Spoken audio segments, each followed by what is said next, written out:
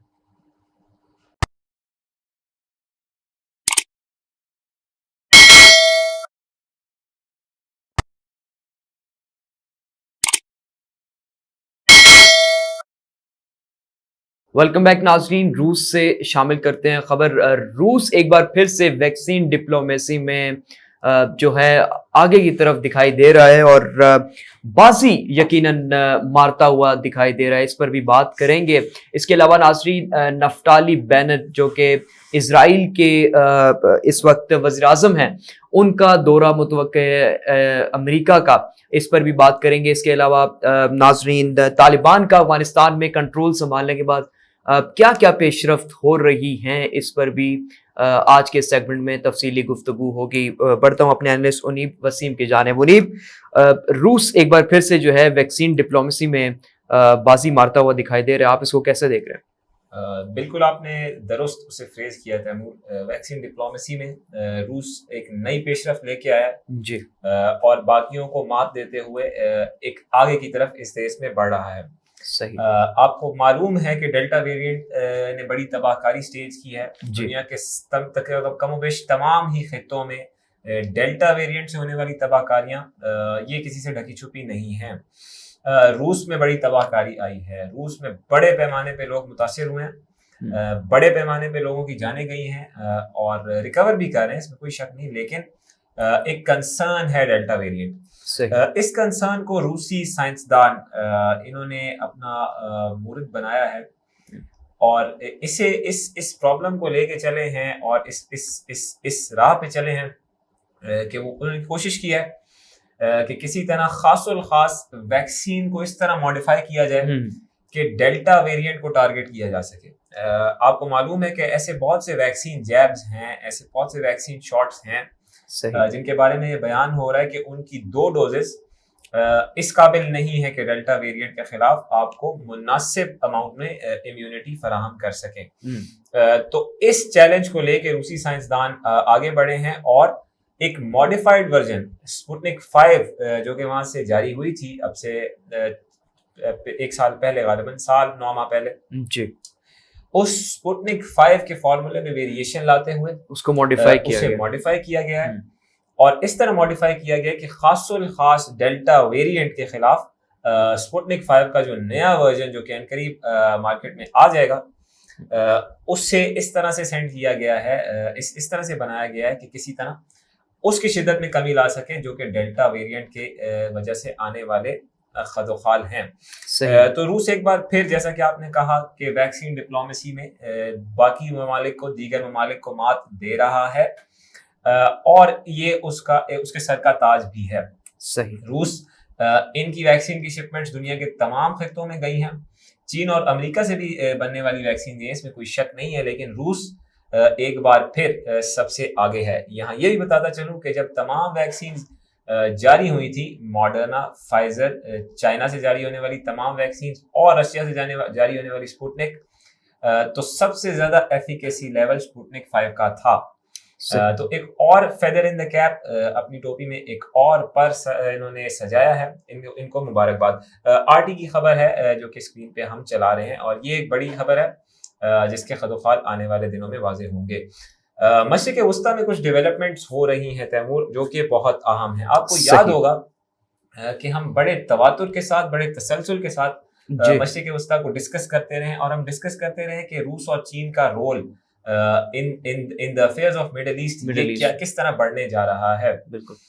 امریکہ کا رول بھی کم نہیں ہو رہا۔ ایسا نہیں ہے کہ روس اور چین کے آنے سے امریکہ پیچھے ہٹ رہا ہے، ٹھیک ہے ان سے غلطیاں ہوئی ہیں اور وہ اس کا ادراک بھی کر رہے ہیں۔ کوشش ہے کہ براہ راست امریکہ خود کسی چیز میں نہ کودے، لیکن امریکہ کے اثر و رسوخ کے بغیر کچھ ممالک ایسے ہیں جو کہ نہیں چل سکتے۔ دوبارہ کہتا ہوں، نہیں چل سکتے۔ انہی میں سے ایک ملک ہے جس کا نام ہے اسرائیل۔ اسرائیل میں آپ کو عام کور کرتے رہے، نفتالی بینٹ آئے ہیں وزارت عظمیٰ کے قلمدان سنبھال لیں۔ جی جی۔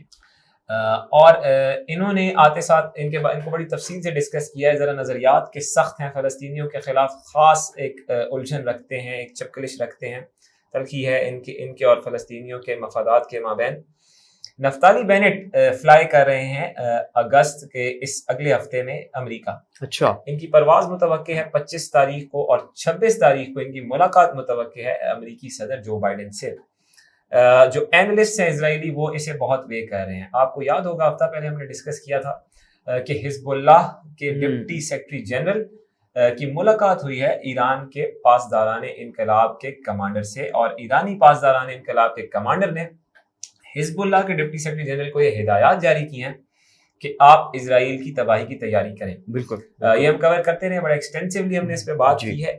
اسی کی لائم لائٹ میں، اسی ایونٹ کے تواتر میں یہ دورہ نفتالی بینٹ کرنے جا رہے ہیں، اور خاص الخاص ایران اور اس کی پراکسیز کو ڈسکس کرنے جا رہے ہیں صدر بائیڈن سے۔ جو امن کی صورتحال ہے، جو سلامتی کی صورتحال ہے مشرق وسطیٰ میں کہہ چکا ہوں کہ وہ ایک چھوٹا سا فلیش پوائنٹ، ایک چھوٹی سی چنگاری کسی بھی وقت کسی بڑی آگ کو جنم دے سکتی ہے۔ اسے اینٹیسپیٹ کر رہی ہیں دنیا کی تمام پاورز۔ امریکہ کے علم میں ہے، ایران تیار ہے کسی بھی قسم کے وائلنس سٹیج کرنے میں، اسرائیلی ڈیفنس فورسز تیار ہیں حزب اللہ کا مقابلہ کرنے میں۔ تو ایسی سچویشن میں جب سب تیار ہیں، کسی بھی وقت کوئی فلیش پوائنٹ بن سکتا ہے۔ آپ کو پتہ ہے شام میں آج اسرائیلی ایئر اسٹرائکس ہوئی ہیں، تازہ ترین اطلاع، ابھی جب ہم اسٹوڈیو آ رہے ہیں تو راستے میں اطلاع ملی ہے کہ اسرائیل نے شام کے علاقے میں ایئر اسٹرائکس کی ہیں۔ تو یہ کوئی بھی فلیش پوائنٹ بن سکتا ہے جو کہ حزب اللہ اور اسرائیلی ڈیفنس فورسز کے مابین ایک بڑی جنگ کو سٹیج کر سکے۔ اسی کے سلسلے میں نفتالی بینٹ پرواز کریں امریکہ تو جا رہے ہیں۔ یہ نام تو ان کا سب کو ہی پتہ ہے، لیکن میں انہیں چھوٹا شیطان کہتا ہوں اس وجہ سے کہ ان کی حرکات و سکنات کچھ ایسی رہی ہیں ماضی میں کہ یہ ذرا تلخی پیدا کر کے خوش ہوتے ہیں۔ انہیں اچھا نہیں لگتا امن، انہیں اچھا نہیں لگتا کہ فلسطینی وہاں کے یہودیوں کے ساتھ رہیں۔ جو 2 اسٹیٹ سولوشن ہے اس کی تو ٹوٹل نفی کرتے ہیں موصوف۔ تو چھوٹا شیطان پہنچ رہا ہے امریکہ، اور وہاں ملاقات ہونے جا رہی ہے صدر بائیڈن سے۔ وال اسٹریٹ جرنل اسے کوٹ کر رہا ہے کہ اسرائیلی prime minister Bennett to visit White House. امریکہ سے جڑی ایک خبر جو کہ یہاں ہمارے خطے میں ہے تیمور، طالبان کا کابل پہ قبضہ ہوا ہے، اور ہم اسے تفصیل سے ڈسکس کریں گے اپنی اگلی افغانستان اسپیشل میں۔ اس کے نتیجے میں کچھ ڈیولپمنٹس ہوئی ہیں۔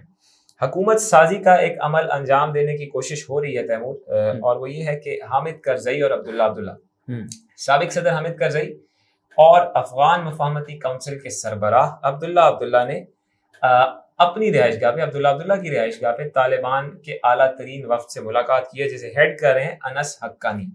انس حقانی وہ انس حقانی جو کہ حقانی نیٹ ورک سے جڑے ہوئے ہیں، اور حقانی نیٹ ورک وہ حقانی نیٹ ورک جو کہ 2012 میں امریکہ کی طرف سے ٹیبو کہلایا ہے، اس پہ پابندی لگی ہے۔ وہ ملاقات کریں حامد کرزئی سے اور عبداللہ سے، بحث چل رہی ہے، مباحثہ چل رہا ہے، بات چیت چل رہی ہے کہ آنے والی حکومت کس طرح کی ہوگی افغانستان میں، جس بھی طرح کی ہوگی یہاں خبر دیں گے اپنے دیکھنے والوں کو جیسی ہمیں موصول ہوگی، لیکن کوشش ہے کہ تمام سٹیک ہولڈرز کو آن بورڈ لے کے ایک حکومت بنائی جائے جس میں تمام فریقین کے مفادات اور تمام فریقین خود شامل ہوں۔ اس میں طلوع نیوز کی خبر میں دیتا چلوں یہاں کہ Taliban members met political leaders in Kabul. Arab News کہہ رہے ہیں کہ Taliban leader and former Afghan president begin crucial talks on new government. Taliban کی طرف سے ایک بڑا انٹرسٹنگ بیان آیا اور وہ یہ ہے کہ ہم افغانستان کو رن کرنے جا رہے ہیں شریعت کے عین مطابق۔ ان سے ایک سوال ہوا، رائٹرز جو معروف خبر رساں ایجنسی ہے، رائٹرز کے ایک صحافی کا سوال ہوا وحید اللہ ہاشمی سے جو کہ طالبان کے نمائندہ ہیں کہ کیا آپ یہاں شریعہ کا نفاذ کرنے جا رہے ہیں یا جمہوریت لانے جا رہے ہیں یا ان کا کوئی ہائبرڈ کریٹ کرنے جا رہے ہیں؟ تو اس پہ وحید اللہ ہاشمی صاحب نے جواب دیا کہ ڈیموکریٹک سسٹم ہو ہی نہیں سکتا، جمہوری نظام ہم نہیں لانے جا رہے، اگر کوئی نظام طالبان رائج کریں گے تو وہ اسلامی شریعت کا نظام ہوگا، یعنی شریعہ لاء۔ شریعہ لاء کی جو ماضی میں افغان طالبان تشریح کرتے رہے ہیں، میرا خیال ہے وہ اس سے ذرا مختلف ہے۔ جو ماضی کا افغان شریعہ لاء تھا 1996 سے لے کے 2001 تک جب ان کی حکومت رہی ہے، تو آپ نے فیل کیا کہ خواتین کے حقوق بڑی حد تک مسخ کیے گئے، بچوں کے حقوق بڑی حد تک مسخ کیے گئے، آل ان آل ہیومن رائٹس کا ایشو تھا۔ اب آپ دیکھ رہے ہیں کہ طالبان خاصے فلیکسیبل ہیں، ان کی پریس کانفرنسز میں خواتین بھی شامل ہو رہی ہیں، بالکل اسکول میں بچوں کو جانے سے نہیں روک رہے، بچیوں کو جانے سے نہیں روک رہے۔ تو یہ ایک تبدیلی ہے جو کہ ان 20 سالوں میں آئی ہے۔ اس پہ روشنی ڈالی ہے ذبیح اللہ مجاہد نے جو کہ ترجمان افغان طالبان کے، اور وہ یہ کہتے ہیں کہ خواتین کے حقوق کا احترام ہم کریں گے، یعنی یہ وہ فرق ہے جو کہ 20 سال پہلے کے طالبان اور ابھی کے طالبان میں ہے۔ ایک اور ٹویٹ 2 منٹ مجھے چاہیے ہوں گے۔ جی پلیز۔ ذبیح اللہ مجاہد نے اناؤنس کیا ہے کہ ہم وہی دولت اسلامیہ افغانستان یعنی اسلامک ایمریٹ آف افغانستان جو کہ ہم نے 1996 میں قائم کی اور جسے 2001 میں توڑا گیا، وہی قائم کرنے جا رہے ہیں۔ یہ کوئی اپنے ذہن میں خیال نہ رکھے کہ ہم اس سے ایک قدم پیچھے ہٹیں گے۔ ہاں، ہم جگہ دیں گے تمام سٹیک ہولڈرز کو کہ ہمارے ساتھ آئیں، بیٹھیں اور تمام فریقین ہم سے بات چیت کریں۔ ایک کاؤنسل کے انڈر حکومت فنکشن کرنے جا رہی ہے آگے افغانستان کی، طالبان کے نظریات کے مطابق۔ تبدیلی ہوئی اس میں تو بتائیں گے، لیکن جس کاؤنسل کے تحت 1996 سے 2001 تک حکومت رن کی گئی تھی تیمور انڈر ملا عمر، جب ملا عمر براہ راست ان تمام چیزوں کو دیکھتے تھے، لیکن ان کے نیچے ایک کاؤنسل بیٹھتی تھی جس کے ممبران ہوتے تھے اور انہیں رپورٹ کرتے تھے from the bottom to the top. تو اسی طرح کے ملا عمر ٹائپ کا نظام یہ ہے ایک ممکنہ کوشش ہے افغان طالبان کی کہ اس پہ تمام سٹیک ہولڈرز کو قائل کریں، اور اسی پہ بات چیت چل رہی ہے۔ یہ وہ تازہ ترین اطلاعات ہیں جو ہمارے تک پہنچی ہے تیمور، اور ہم اپنے ناظرین تک پہنچا رہے ہیں۔ لارجر پکچر میں جب آپ چیزوں کو دیکھیں، افغانستان پہ ہمارا عنقریب افغانستان اسپیشل نشر کیا جائے گا ABC نیوز پاکستان پہ، تو افغانستان کو جو 1980 کی دہائی سے سمجھنا چاہتا ہے اور 2021 کے واقعات اور مستقبل کو جاننا چاہتا ہے، وہ ضرور افغانستان اسپیشل کو دیکھیں۔ یہ وہ حالات و واقعات ہیں جو کہ عالمی سطح پہ رونما ہو رہے ہیں۔ جی تیمور۔ بالکل ونیب، آپ نے درست فرمایا۔ ناظرین، اگلا جو ہمارا ایپیسوڈ ہوگا وہ افغانستان اسپیشل پر ہے، اور مزید تفصیلات کے لیے آپ ہمارے ساتھ جو ہیں جڑے رہیں، اور دیکھنا پڑے گا کہ مشرق وسطیٰ میں جو ہے روس اور چین اور امریکہ کے جو مفادات ہیں وہ کون کس کو کاؤنٹر کر رہا ہے اور کیا آگے اس کی پیش رفت ہو سکتی ہے، یہ اب آگے آنے والا وقت بھی بتائے گا۔ ناظرین، یہ تھا آج کا میرے لحاظ سے۔ دیکھتے رہیے ABC نیوز، کیونکہ ABC نیوز ہے سچ کی تلاش۔ مزید تفصیلات کے لیے وزٹ کریں abcnews.com.pk۔ اپنا بہت سارا خیال رکھیں۔ اللہ حافظ سے۔